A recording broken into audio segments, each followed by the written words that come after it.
വന്നിയ PC യോഹന്നാൻ റമ്പാച്ചൻ കുറെ കാലഘട്ടം അതിനുവേണ്ടി രക്ഷണം പരിശ്രമിച്ചു. റമ്പാച്ചനും കാലയവരികൾ മറഞ്ഞിരിക്കുന്നു.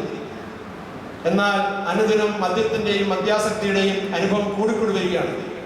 എങ്കിലും അച്ഛൻ അന്ന് കത്തിച്ചതായ ജ്വാല, അതിനുവേണ്ടി പ്രവർത്തിക്കുന്ന ഒരു പറ്റം ആളുകൾ പുതുപ്പള്ളിയിലും പരിസരത്തും ഇന്നും ഉണ്ട് എന്നുള്ളത് സന്തോഷകരമായ കാര്യമാണ്.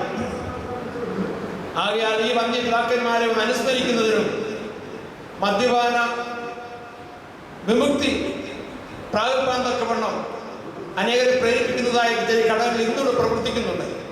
അവരെയൊക്കെ ഒന്ന് ആദരിക്കുന്നതിനും മാനിക്കുന്നതിനും മദ്യപാനാസക്തിയിൽ നിന്ന് വിടുതൽ ലഭിച്ച ചില ആളുകളുടെ സാക്ഷ്യങ്ങൾ ശ്രമിക്കുന്നതിനൊക്കെയും ഈ മീറ്റിംഗ് മുഖാന്തരമായി തീരണമെന്നുള്ള പ്രതീക്ഷയോടെയാണ് അഭിയ തിരുവനന്തപുരത്തിന്റെ പ്രത്യേകമായ താല്പര്യത്താൽ ഇപ്രകാരം ഒരു സമ്മേളനം അനുസ്മരണ യോഗം സംഘടിപ്പിച്ചത്.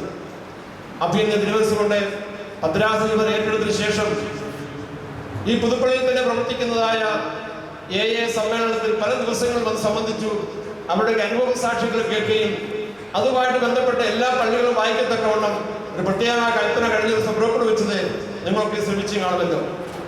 ഒരു മദ്യപാനി എങ്ങനെയും രക്ഷിക്കണമെന്നുള്ളതായ അത്യധികമായ ആഗ്രഹമാണ് തിരുമേനിയുടെ പ്രവർത്തനത്തിന് പുറകിൽ. അഭ്യ തിരുമേനിസിനും അതിനെപ്പറ്റിയുള്ളത് ഒത്തിരി കാര്യങ്ങളുണ്ട്, അതൊക്കെയും പങ്കുവെക്കും. ഈ യോഗത്തിന്റെ അധ്യക്ഷ വകുപ്പിൽ അനുഗ്രഹിക്കുന്ന കോട്ടയം ഭദ്രാസന സഹായത്തിലാപുരത്ത അഭിനന്ദ ഡോക്ടർ യോഹന്നാൻ മാർ ഉദ്യോഗസ്ഥ തിരുമേനിയെ അത്യാദരപൂർവ്വം വളരെ സന്തോഷത്തോടെ ഈ മദ്യവർജന മീറ്റിംഗിലേക്ക്